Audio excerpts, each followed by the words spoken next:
Friends, foodies, it has certainly been a minute. Hello, I'm DustFood, and for the past few months I've been busy with things, but I'm done with my Demon Cane arc, and I am back now to deliver some of the most mid-DBD content you've ever seen. So, normally I do my tier list in January, but of course I've been a little preoccupied, so now we're going to do it closer to the middle of the year instead of the start. No fancy build-up on this one. The only thing I want to note is that the way I'm going to do this is I am assuming this is somebody competent playing the killer against a competent team of survivors. We're not going for the highest tier possible, the lowest tier possible. We're just going to say if somebody puts in the time to get good with this killer, what can they expect to get out of it? Also, all add-ons are being considered, but I am not assuming they're using the very strongest add-ons absolutely every game.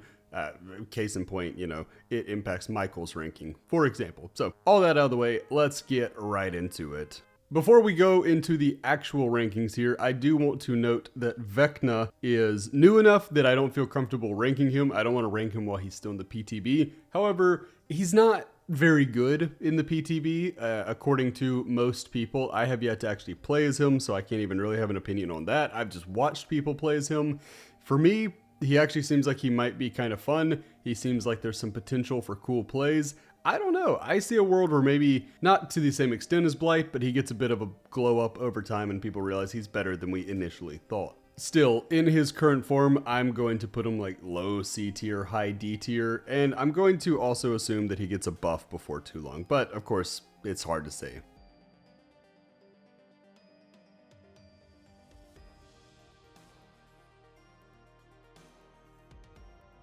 Moving on to the actual tier list, we start with the very last place. We're in D tier, and we're going to start with Freddy Krueger, the Nightmare. There's just, oh my gosh, there is not a lot to like here. It was very close to deciding who would be the worst, but ultimately I go with Freddy. I think that it's kind of, okay, so I'll go on and tell you, Trapper's the next one. And debating Trapper versus Freddy is kind of, it's debating mobility versus snowball potential. Freddy can get around the map a little quicker because of his teleportation, but Trapper can call game in just in an instant, right? All of a sudden his plans can come true and everything's great for him. So when it comes to Freddy, I just feel like the pallets and snares by themselves are not very good. I think they should be combined, and I think there should be slightly more penalty for being in the nightmare world. What I would ideally like to see would be something where maybe the snares and pallets work no matter if you're awake or not, and the dream world only exists to slow you down on generators and things like that. And then I would counter that by making there be more chests around, more of those alarm clocks to wake you up. But that's kind of an idealized Freddy. The Freddy that we have is just this weak version of a couple different killers. Teleports like some, has a slowdown perk like some, but ultimately it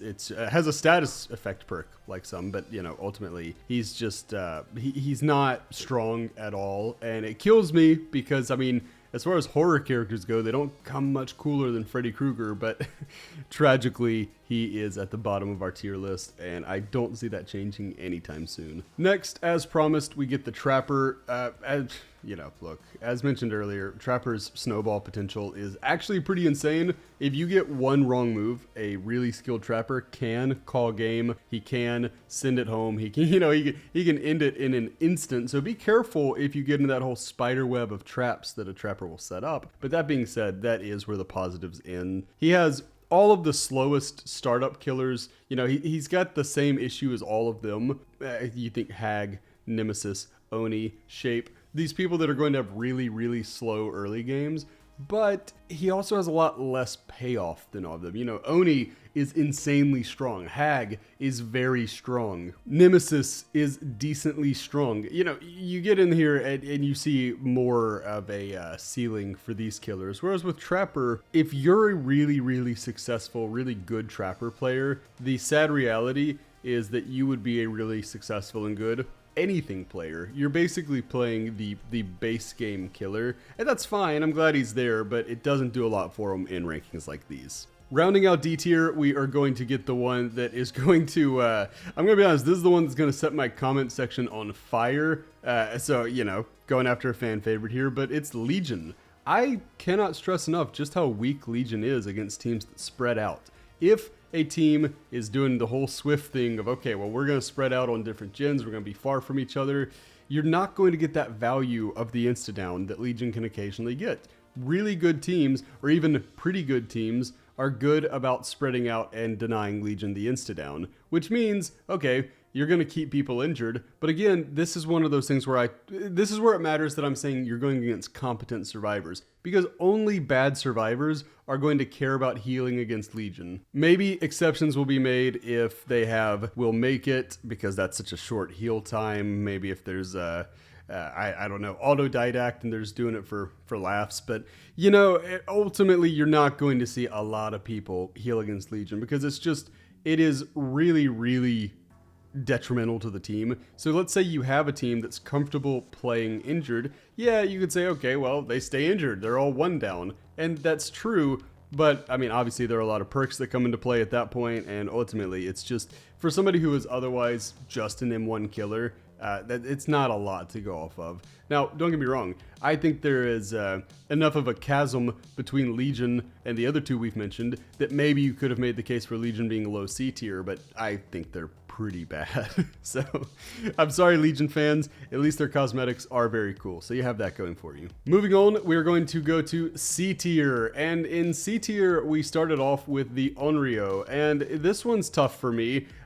Everything about the Onryo is tough for me, from what you can tell from the background footage, but, you know, I look at the Onryo, and she's been reworked, and then reworked, and then reworked, and it's like, okay, can we just chill? Can we just see where this killer is for a bit? And then get back to it. And when I look at where she is right now, this feels kind of right. This feels like she's always been a bit of a tough cookie to crack, and right now she is a bit underwhelming. So I feel all right with her being in C tier. I know there are going to be people, as there always are, who make the case that Sadako is like high A tier or something, and then you're gonna get the people that want to say she's the worst killer in the game. I don't think either of those are true, but I don't think she's very good right now. I think that the teleportation ability is pretty good, especially if you use the one that extends her speed boost by 50% when she comes out of a TV. That's pretty nice. I like that. She's got some nasty add-ons, but I don't know. Ultimately, she is just very much an M1 killer, and those tragically don't tend to do as well as the killers that have a little more lethality or even a little more mobility than she has, which is not to say, again, that she has bad mobility, just that some have better mobility. So she can't use her mobility very well around loops is kind of what I'm getting at. But anyway, bottom of C tier, still cool though, still so super excited she's in the game. Very surprising license that they were able to add, and I think it made the game a lot better. Next, we move on to Michael Myers, the Shape, and this is the guy that a lot of people put at their bottom of the tier list, at the bottom of their tier list, I should say. And I refuse to do that. I refuse to put a killer at the bottom who has an add-on, two add-ons actually, that allow him to insta-kill survivors. And you can talk about how much work it takes, but really it's not that crazy. If you bring one of the insta-kill add-ons with one of the add-ons that helps you stalk faster, it's not that hard. I mean, granted, yes, again, better teams are going to work around it, but Michael basically just plays it out until he can get it, and once he's in that tier 3, obviously it's so hard to keep distance on him because he vaults faster, he's got that crazy lunge, you know, I don't know, Michael gets pretty, no, I mean, granted, I guess the lunge means he's not insta-killing you, but anyway, and lockers are his worst enemy, so there are definitely flaws here, but I can't put him in last place if he can insta-kill. That is just too strong. It's the same reason that you're not going to get somebody like, well, it's one of the many reasons you wouldn't get Pyramid Head down here, because that ability to insta-kill is just pretty solid, and it's actually stronger on Mike than it is on Pyramid Head, because Pyramid Head has to have you on Death Hook anyway. So all that said, Michael has more strength that he is generally portrayed as having. He's still not very good. He's still low C tier, because let's say you're not bringing his strongest add-on, all of a sudden, yeah, he's pretty rough. He's pretty bad. He is, to me, just a very broken down version of what the Oni is, where you're building up this ability and then you kind of, you know, Roman Reigns, ooh, ah, and you pop your ability and you try to down as many as you can. And that's cool. That's fun. But unlike Oni, Michael can run out of stalk, so that's already bad enough. And then even when he's in stalk, it's got nothing on what Oni can do. So I think that sometimes I do think that just the mere presence of Oni makes Michael seem so much worse. But, you know, let's give him some credit. I think he's making himself seem pretty bad on his own. So the insta-down add-ons take him up to, you know, low C tier, but realistically, he's not very good. Next, we get the Trickster, and Trickster was tricky to place because he is better, I would say, after his rework, and possibly deserves to be a little higher than this. But, you know, when I face Tricksters, when I play as Trickster, when I watch people on stream as Trickster, I just notice that he doesn't seem to do very well. There's something, maybe it's that odd way that his knives come out. There's a strange arc to them. Maybe it's that, maybe it's something else. I don't know for sure, but he's definitely a competent killer. He's just, to me, he's kind of painfully mid. I don't think he does anything particularly well.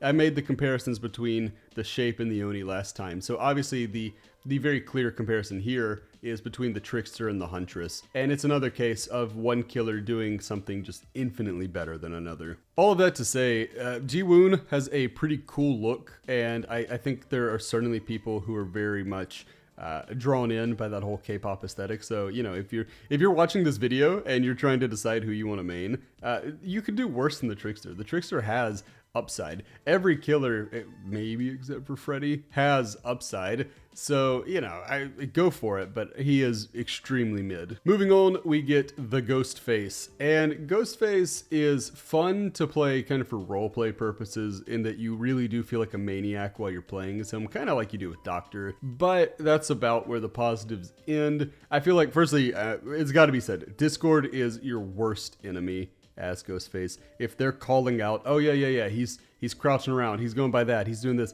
you know, you lose that main ability that makes you strong. Admittedly, the marking is strong enough that, you know, if it was any weaker, he would probably be D tier. But because if you are able to lean, if you're able to lean when you do your stalk, he gets really scary really fast because that meter, it just fills up really fast. The issue is it feels like really good teams are pretty good at snapping Ghostface out of it. They're pretty good at forcing you to hit them or wait until your power comes back. And ultimately that's just burning time. And time is a killer's most precious commodity. So obviously I love Ghostface. Obviously he's fun to play. Not very good though. Next, we get the Dredge, and I love the Dredge, and there's obviously some viability here. Remnants, the things he can teleport to, I think that's what they're called, Remnants. They're not bad, and Nightfall is very cool, but overall, he's just a little undercooked. I feel like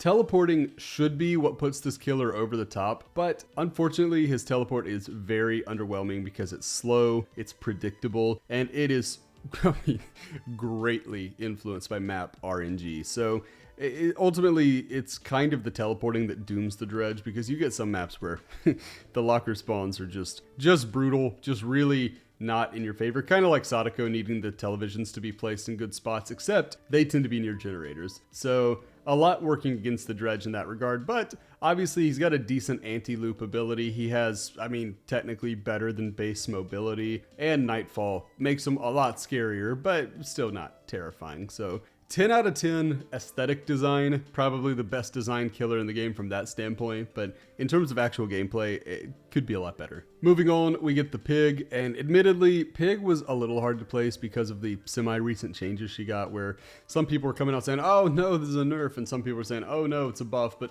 I'm more in line with the latter. I think she's pretty strong even if she can't harass boxes as much. The buff to her dash and stealth is really cool to see, and I've already noticed that Pig players seem a lot more keen on using the dash, which is good. It's really good that she's got something that can help her out around stronger loops now.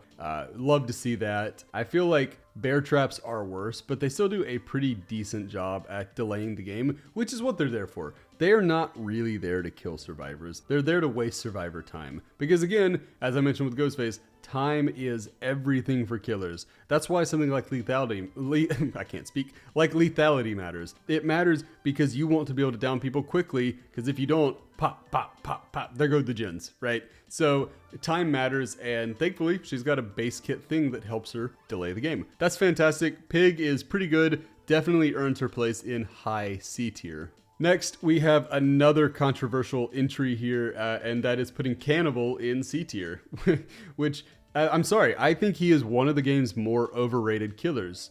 Yes, he is very lethal. Eventually. Expect to break every pallet on the map before getting it down. Pre-throwing defangs this killer a lot, and it's something that you're going to see from experienced teams. Also, just, I don't know, I find that teams tend to be pretty good at knowing the exact distance they need to make a vault, to get away. You know, I feel like Bubba is not quite as scary as some people make him out to be. However, the snowball potential is decent, I guess. I just think it's lower than it's made out to be. I think people kind of treat it like, oh, if Bubba just goes crazy, if he just starts popping off, he's going to down everybody. Technically true, but that's true for every killer. And in the case of Bubba, I just think that in this meta where gens go as quickly as possible, I don't really see a world where he can be much better than this. You could argue to bump him up a few spots if you're really feeling Bubba. Well, pause. But, you know, I don't know. I don't think he's necessarily that good. But I know I'm going to get in trouble for putting him here because that means I put him below our next entry, which is the Clown. So, of course I am partial to my favorite killer, but he deserves to be here. Recent changes have left the Clown really in an ideal state. So, he is no longer an accessibility issue. You know, it doesn't blur the screen like it used to, so he doesn't make people sick and give them, you know, motion sickness, which is great. I love that. That's fantastic. I did not want people feeling sick when playing against me. That's great. That is fantastic. But the trade-off for that, because it was a strong effect to some extent, it was strong that people couldn't really see where they were going for a short period of time. The trade-off is that they made his yellow bottles better. And having better yellow bottles and having more base kit bottles is massive. This allows the Clown to have a much higher skill ceiling, and it allows them to bring better add-ons without having to worry about what they used to be able to get with the sticky soda bottle or the cheap gin, which were the ones that would bring more items. This way, they can just focus on things like extra intoxication, extra invigoration, which is the yellow one that makes them faster. And by the way, I don't think some people have done the math on how crazy how crazy the yellow bottles are, because you gotta keep in mind he's already a 115 killer, so he's 15% faster than survivors. If he hits them with a purple bottle, I believe that drops them down something like 8%. So obviously that's scary. And then if he's in the yellow, I think he gets something like 6-7 seconds of being 10% faster. So no, I can't do the math. Yes, I was an English major, but I mean, obviously that's a crazy speed differential, and he's going to get very easy hits. So you watch top tier Clown players. I'm not one of them. Don't go to my stream. don't go to my Twitch channel. That's not where you see the top tier plays. But if you watch the guys like Aeronad who are so good with this killer, it's crazy how a lot of the top Clowns don't even have to break pallets to get hits. They just combine the purple and the yellow to essentially give them free hits, which is crazy. Now, there is some amount of similarity between the Clown and the Cannibal in that they're both going to deal with pre-throwing a lot. But that's the main reason I put Clown higher. Clown can actually work around those pallets, whereas Bubba's only option is just to go straight through them. So Clown, top of C tier, honestly, could be low B tier. Speaking of which, we will now move into B tier and start with the Nemesis, who to me, this may sound like a weird comparison, I think he's just a better Michael Myers. I know we tend to compare Michael to the Oni, and that's fair, that makes sense, I get it. But this is very similar with everything's very similar with Nemesis, where the early game tends to be rather rough, but the tier 3 tentacle becomes this terrifying weapon, and unlike Shape or Oni, I mean, assuming add-ons and all that for Shape, the tentacle is permanent, and it's so good at shredding pallets. Once he's got the tier 3, he has enough length that you really can't get much distance on him because he doesn't need a whole lot to hit you with it. The zombies are good at harassing occasionally, but they're very inconsistent. If they were a little scarier, I think they'd be a little higher, but they're not, so what can you do? But yeah, I don't know. I think Nemesis is definitely in a solid but not super strong space. Next, we get the Doctor, who obviously, I mean, look, if there's one thing you can say about the Doctor, it's that he is the absolute king of information gathering. I have really warmed to Doctor in recent months. His interaction denial is a really good ability when used properly. I think that ability to keep survivors from vaulting, keep them from throwing down pallets, that's pretty impressive. However, as always, I feel like a broken record. Better players are going to make that a lot harder to do. However, great doctors can still do it. So I think his skill ceiling is high enough that I'm okay putting him up here. I do think that the illusory doctors, the fake ones that pop up around the map, they will never, ever, ever fool anybody who has played the game for more than 100 hours.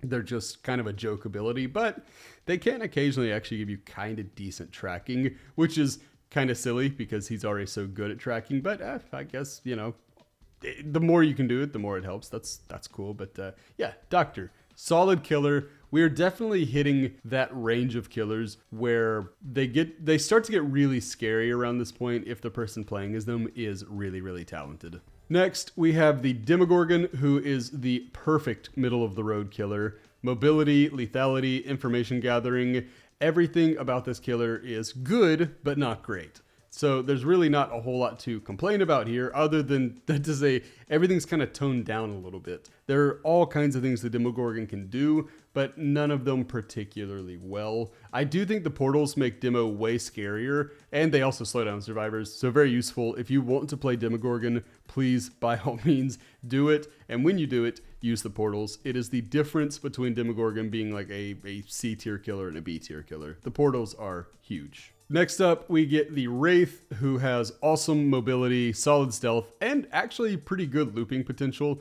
That ability to use Windstorm coming out of being cloaked is solid, and honestly, I think that Wraith has been in the game so long that his mains tend to be pretty cracked with that aspect of it. I do think Wraith is a lot better now because the hit and run strategy is more viable. Obviously, we're out of the circle of healing meta. We're out of the really busted medkit meta. We're out of all that. These days, the main thing you have to worry about from a healing perspective would be will make it. But, if they stay at the hook a little while longer to heal, that's also kind of working in your favor. So a lot going right for Wraith with this current meta. I think the current meta is very, very kind to Wraith. Though the real strength of Wraith is found in his ability to tunnel, which seems to be something his mains are keenly aware of. Sincerely, this is the king of tunneling here. More on that in a future video, I'm sure. But yeah, no, Wraith, pretty strong. Almost definitionally above average. I think we've hit the top half of the rankings. Maybe we're just near it.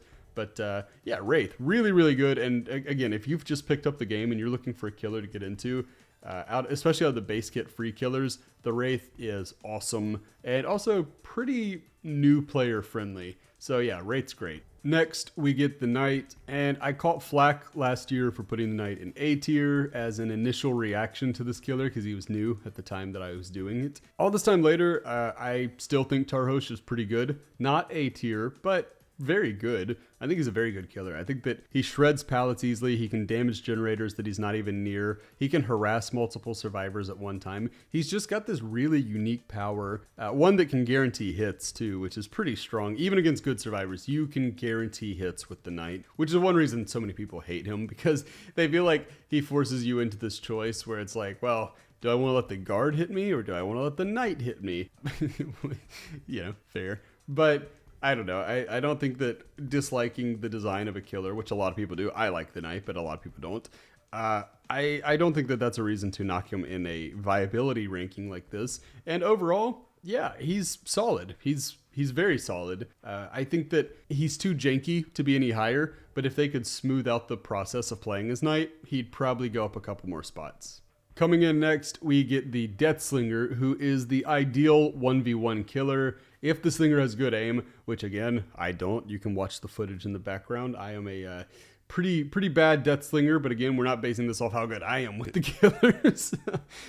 If you have good aim, victory in the chase is a foregone conclusion. You're going to get these shots. There are just not enough structures in the game that survivors can hide behind, so that's kind of wonderful if you're the Deathslinger. Not so much if you're the survivor, but his very low mobility makes up for it limits his potential, but he is good enough at downing survivors that I don't think it's a huge issue. I do wish they would revert back his tear radius. I thought it was a lot cooler when You essentially would just be sitting there and you would just hear that sound that it plays, that audio cue that the Deathslinger is aiming down his sights, and you know, all of a sudden there's a harpoon through you. That was so fun. I don't really think that he was overpowered with that either, so I'd like to see that come back. But as it stands, very good killer, very lethal. Next up, we get our most controversial entry, which is the Skull Merchant. And how controversial is she? Well, look at your screen. You may notice that I am not showing footage because as I was going through this, I captured all the footage myself. I played as all the killers. I like pretty much all of the killers. I will not play this killer. I hate it. I hate knowing that I am actively making people's days substantially worse just by playing this killer. She is frustrating, she's poorly designed, and also her fan base on Twitter is just so toxic. I hate everything about this killer. I wish she had never been added to the game. However, bias aside, because again, I hate this killer, she's pretty good. Also, stupidly easy to use. I mean, you do not have to have talent to get kills with this killer. It is ridiculous how free everything is for the Skull Merchant. The drones buff you, they punish survivors, they monitor areas of the map, and you have like a billion of them. What's not to like? I mean, again, if we are just going off of power here, which we are, we're not going off of how well designed somebody is, as I mentioned with the Knight. If we're just going off of power here, yeah, she's decently strong. Now, she is one of the most susceptible killers to really high tier, like top tier Swifts, just because teams that lock in, hunker down, and just power through gens are typically going to do a lot better against her.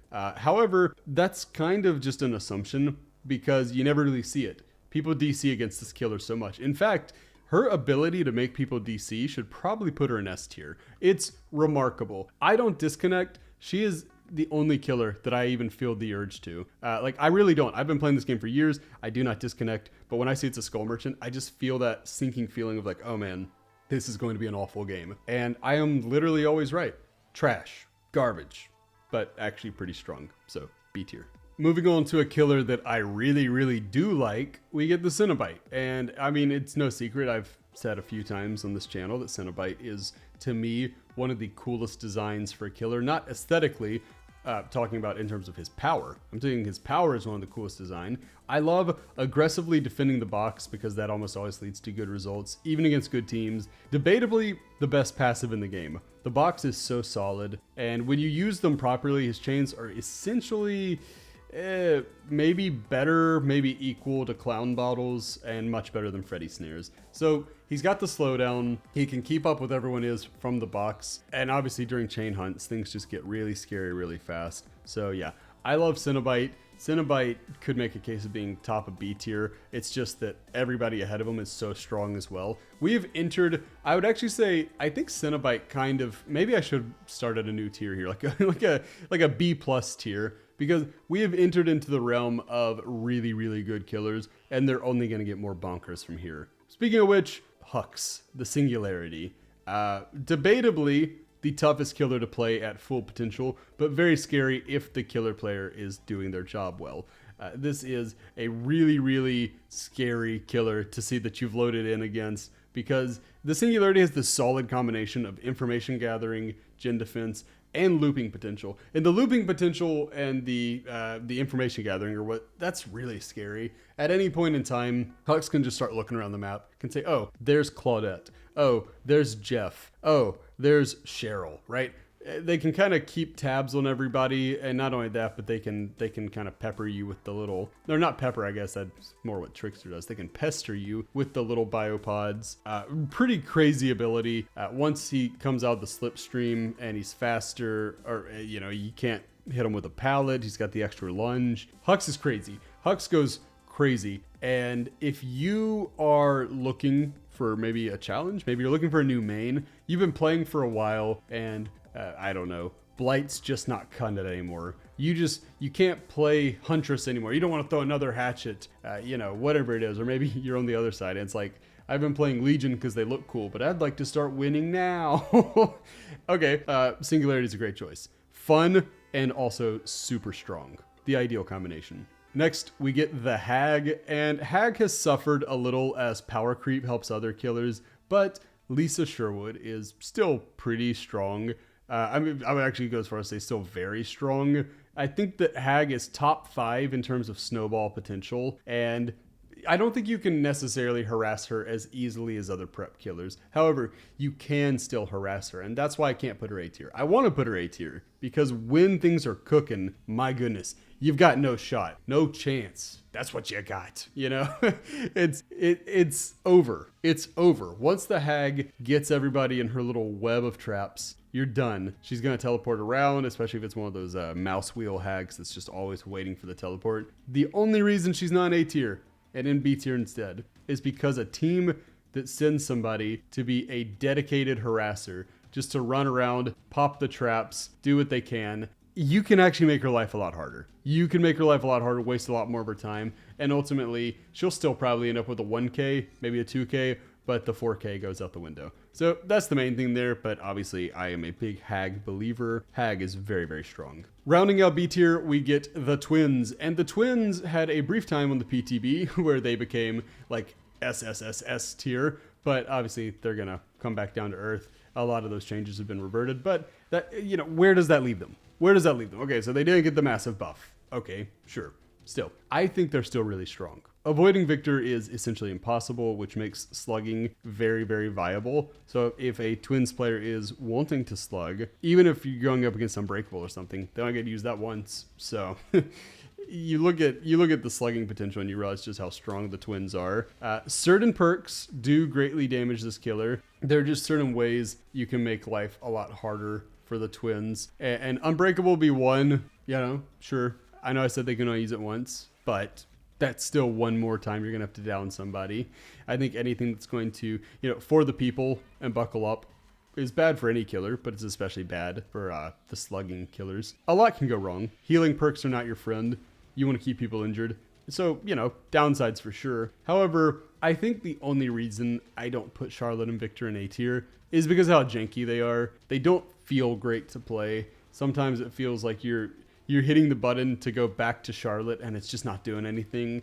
Sometimes it feels like you hit the survivor, but the game disagrees. Sometimes it feels like Victor should be able to go over something, but the game disagrees. So the jankiness is a problem. And obviously there is the downside of if Victor is not having a great time, then Charlotte is very literally just an M1 killer, which is unfortunate. But outside of that, very, very strong and definitely the king and queen of slugging. We're now into the A tier. Everybody here is very strong in their own right. Every killer here really should be regularly winning their games. These are very strong killers, and a lot of them are pretty cool too. So first, we get the Unknown. And, you know, when I first started working on this, when I had the idea, Unknown was pretty new, and I was like, okay, I don't want to overreact to a newer killer. But we've got him, 3 months with the Unknown now, and I feel very confident in saying that the Unknown is very strong.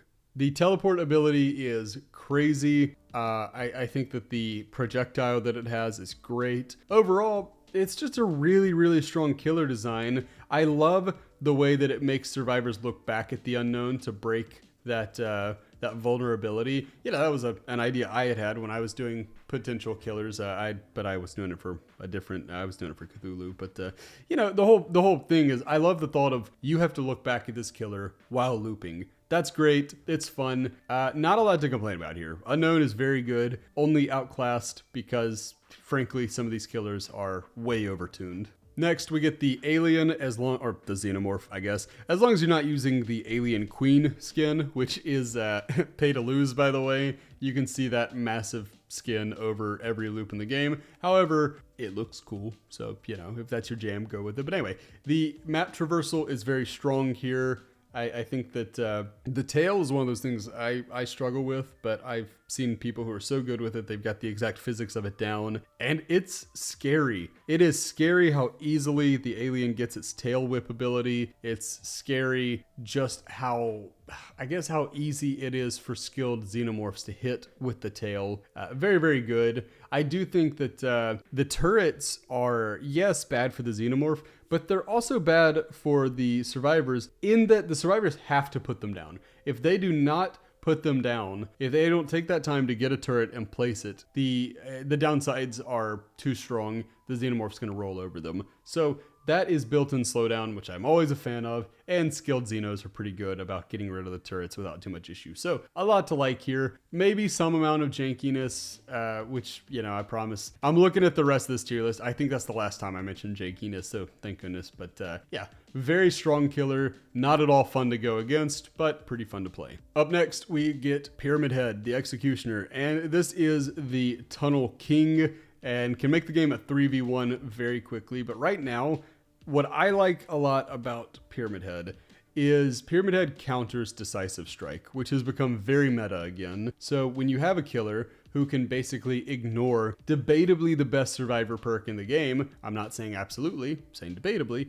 that's pretty good. Also, if a Pyramid Head player is good with Punishment of the Damned, they make every loop extremely dangerous. You are never truly safe, even if there's a brick wall between you, you know? So yeah, a lot to like here. The skill ceiling is insanely high on this killer, and the snowball potential is very real. So a lot to like. Pyramid Head easily earns a place in A tier. The only debate is, should he have been higher? Up next, and I think a lot of people are gonna be surprised, but we get the Hillbilly. And granted, I was always a Hillbilly truther. I have always really liked Hillbilly in the sense that I've thought that really skilled Hillbillies have always been scary. However, I was not blind to the fact that he used to clip the environment a lot. His chainsaw would overheat and punish him for using his power. There were things to dislike, but now all of that's been changed. Really, his biggest issue these days is that certain maps are just not at all Hillbilly friendly. The smaller and tighter a map is, the more that it's going to be tough for him. But again, good Hillbillies can still get insta-downs, which is obviously great. But he comes into his own on maps like Ormond, where he can just zip around and take maps that would normally be very bad for killers and make them actually pretty good for him. So a lot to like there. The recent buff was just insane. Billy went from, in my estimation, being somewhere like low B tier to being easily in the middle of A tier, which is a solid buff. And that's with me giving him kind of the generous low B tier. A lot of people had him closer to low C tier, which is crazy. I don't think he was ever low C tier, but we're not here to debate that now. We're here to just talk about how good he is in the moment. And yeah, still very difficult to play as, I would say. But, you know, I mean, good, definitely good, great even. And I love to see it. I love seeing the OG killers be back on top. That's awesome. Yeah, sorry, Trapper.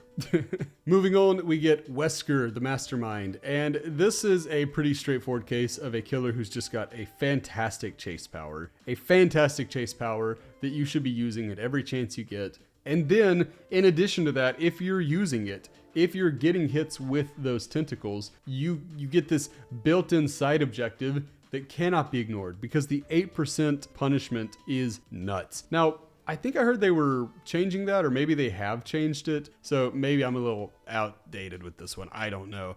But I'm almost certain they are changing, which is good. It needs to be updated because right now the passive refill is too fast on all that. And it's just such BS. But hey, that works in Wesker's favor, and it's kind of lore accurate that he would be a little unfair. So it's a really strong killer, and also a very easy one to pick up and get decent with. So if you are looking for somebody to give a try, I'm almost certain you've played as Wesker. I mean, come on, everybody and their mother's played as Wesker. It feels like you see a Wesker every other game, but there's a reason for that. It's a fun killer to play as with a really solid power that is not too tricky to get good with, but rewards you for getting great with. So yeah, a lot to like here. Definitely earns his place in A tier. Next, we get the Artist, the queen of harassing survivors. She can really bother you even if she's across the map, which is very good. Great at attaining information while also staying very lethal. Not a whole lot to say here. I'm trying to make these go a little faster. I'm realizing I'm rambling too much about these. So yeah, Artist, very impressive how she can keep tabs on everybody. Gets very scary and loops, kind of the definition of a whole W killer, but that works in her favor. So yeah, a lot to like about Artist. Very strong. Next is Oni. Some prefer mobility, some prefer snowball potential, but Oni has both in spades. So you're good. Take your pick. You get them both.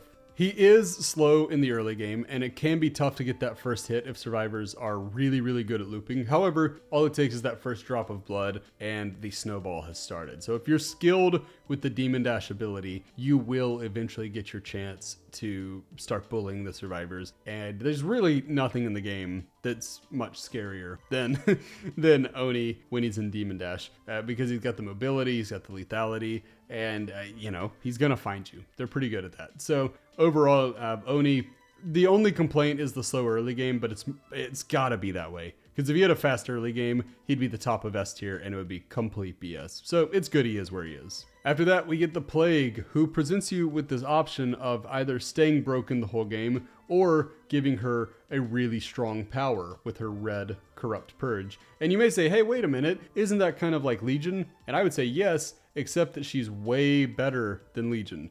Way, way better. Because Corrupt Purge is much scarier than the potential of Legion just so happening to get the occasional insta-down. It's way different. Plague is way scarier in that regard. Also, when they are sick like that, it's pretty... It comes with that same downside of if they use the perks that, you know, require you to be injured or broken or whatever. That's true. That's going to be unfortunate for the Plague. But thankfully, she comes equipped with the one red fountain that she can use. And if you use that one in a skillful way, you're going to down the whole team. I mean, maybe that's hyperbole, but it is very impressive what Plague can do. So having her start with the one, and, you know, especially, I think it's the apple that makes it to where she starts with 2 red fountains.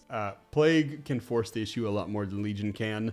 And because of that, I think she's a lot better. In fact, I think she's one of the best killers in the game. Of course, she smashes solo queue like almost no other killer does. Overall, without the red fountain that starts in there, she would have been like probably low B tier. But because she starts with the fountain and takes that choice away from survivors, she's a lot better. She's a lot better because of that. Next up is the Huntress, and I'm trying not to overreact to it, but like, oh my gosh, who thought she needed a buff? Who thought Huntress was not in a good place? Who thought she was too weak? She's been so ideally balanced for so long. I can't believe they buffed her. I'm just glad they toned it down, because what she was in the PTB for a while was absolutely crazy. Oh my gosh. The fact that she was able to have more hatchets and move more quickly while the hatchets were drawn was just so unnecessary. Huntress is the perfectly designed killer right now. Perfectly designed. There is no ceiling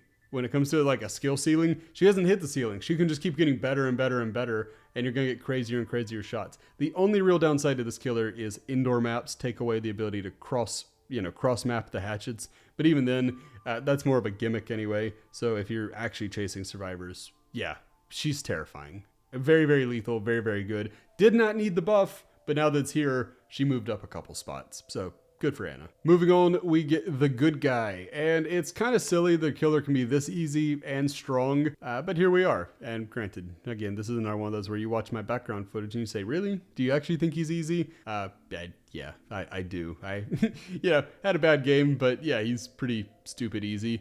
He is just wickedly lethal. I think that the short height is actually a benefit when it comes to looping, because he gets that third person POV. Usually short killers, it hurts the killer as well when they're trying to loop because they can't see over. However, in this instance, now I say that, I mean, I guess tall killers, you can also see them over the loop, so there's a case to be made both ways, but Chucky doesn't have to have that debate. Chucky gets the third person POV, which not only looks really cool, but is actually pretty useful. If you're like me, and maybe you're not the most observant type, it's easier to see people from third person, so very, very cool. Chucky is not very good from a stealth perspective, even though stealth is part of his game, but he's just got this really simple ability, to run fast and stab people. Sorry to mention Legion again, but I think I think Chucky is insanely strong, and actually I would say he makes a solid case to be in the top 3, but he just didn't quite make it. He got number 4, which is still pretty good. Speaking of the top 3, we move into that with the very top of A tier here, where we get the Spirit, who has good add-ons, solid mobility, and little counterplay. That makes her very, very deadly, obviously. And the ability to actually play around pallets instead of having to break them is huge. I really can't stress enough just how big it is. That, sure, there's some of them like the Shack pallet that she's going to have to break. But then a lot of pallets, she can actually play around and get a 50-50 guess. And, you like those odds. So I will say she's a walking accessibility issue. Now that Clown has been fixed, I think Spirit should be next. I just think that as things currently stand, it's kind of unfortunate that those who might be hard of hearing really don't have any counter to her. There's really no way to know what she's up to.